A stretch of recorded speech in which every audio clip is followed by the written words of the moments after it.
Hello, Tara here from Aging Your Way. Today I'm going to talk about aging in place and why it's more difficult than people think. Did you know that 90% of Americans plan to avoid going to a nursing home in their later years? But unfortunately, most have no plan for how they will accomplish this. Without a plan for avoiding the nursing home by aging in place, many people fail to do very important things that are absolutely necessary to stay in their home. If you want to be the exception, keep watching to learn what you need to do to avoid the nursing home. So, what exactly is aging in place? Basically, it's the ability of a person to live in their own home through the entire course of their life and avoid living in a facility, even if they are dependent upon others to function or take care of themselves in their home. As a physical therapist, I have worked with some older adults who were very successful at aging in place in their own homes. I learned from those individuals that to be successful, you must do a lot of smart things before you encounter age related challenges or major health issues. Would you like to know what those things are? 5 things smart people do to successfully age in place. First, people who age in place well are realistic about what type of home will set them up for success. Maybe it's the home you're currently in, or maybe you need to look at moving into a home that is better suited for you to age in place. Please know that your aging in place home can be a house, a condo, a townhouse, a tiny home, an apartment, etc. Having a home with no steps to enter it is extremely important, but that is just the tip of the iceberg when it comes to aging in place. I also recommend you consider the location of your home. As you age, you may not be able to drive, but you will likely need to see healthcare providers on a regular basis, and you may want to go out on occasion to socialize. So, you may want to consider if a rural home is the best setting to successfully age in place. The second thing successful people do is consult a certified aging in place specialist. This is probably the smartest thing people do who are serious about aging in place. These specialists are the experts when it comes to aging in place, and consulting one is an absolute necessity if you plan to age in place. If you know a builder or contractor or even a local health professional like a physical therapist or occupational therapist, ask them for a recommendation. At least one of those individuals will likely know of a certified aging in place specialist in your area. A certified aging in place specialist will go through your home with you and tell you exactly what needs to be modified for you to successfully age in place. Another reliable resource you could use to find one of these specialists in your area is the National Association of Home Builders.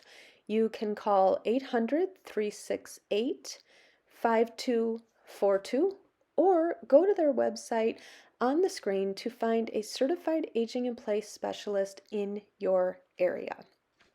For more detailed information about exactly what a certified aging in place specialist would do, I'd recommend you go to this website up on the screen.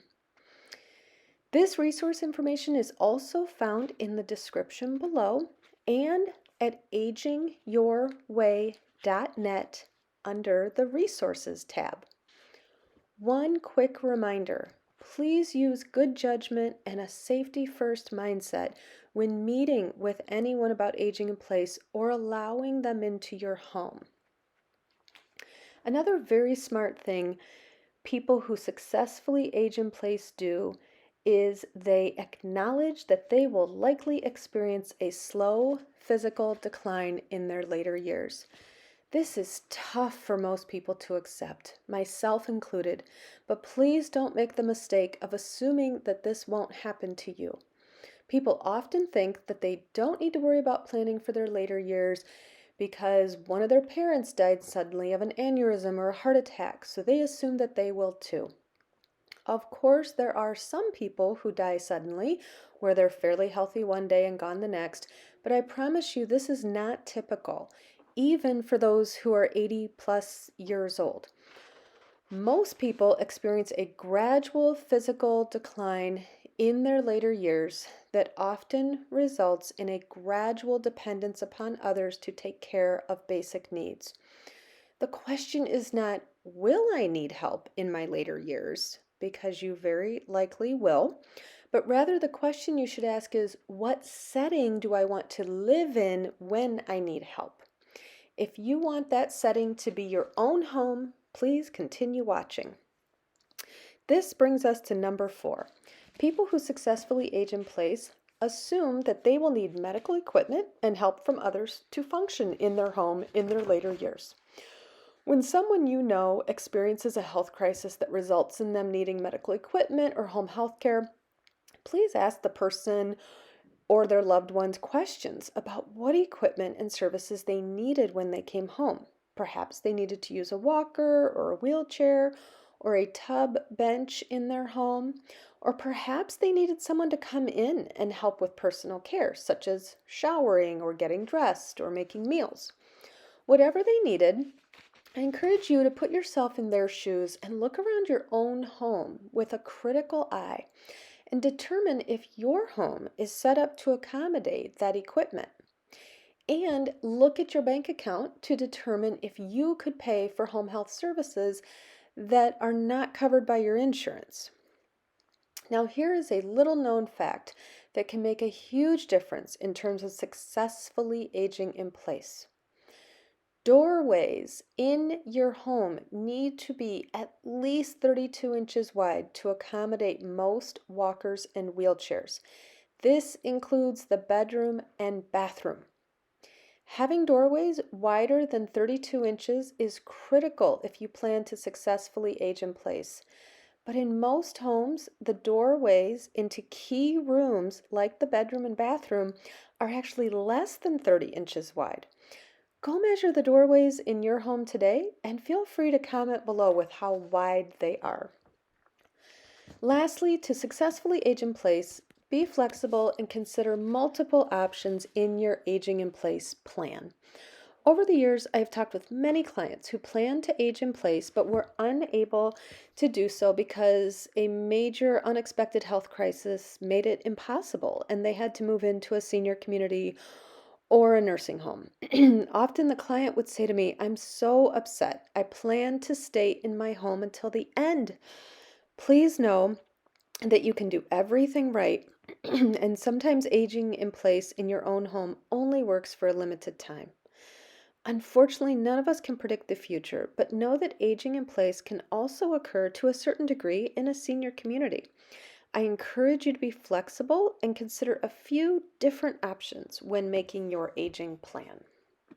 In closing, I feel strongly about aging in place, but please do your homework and be realistic. Two big variables to successfully aging in place are ones we have limited control over: your health and your mobility in your later years. I always advocate for people to make healthy choices and stay active at any age, but the reality is that as we get older, the odds of experiencing unexpected health issues significantly increases, and it takes a lot longer to recover from those issues than it did when we were younger. I recommend planning to age in place, hope for the best, but plan for the worst. And if you do this, you will increase your odds of avoiding a facility or a nursing home in the later years of life. If you would like some guidance with making an aging plan, feel free to go to my website, agingyourway.net, and click on services to learn more about our aging advisor services. The initial 30-minute consultation is always free. You can read my latest blog post about aging in place at agingyourway.net under blog. Thank you so much for your time. Feel free to leave a comment below if there are other topics like this that you would like me to address, and don't forget to like and subscribe below as well.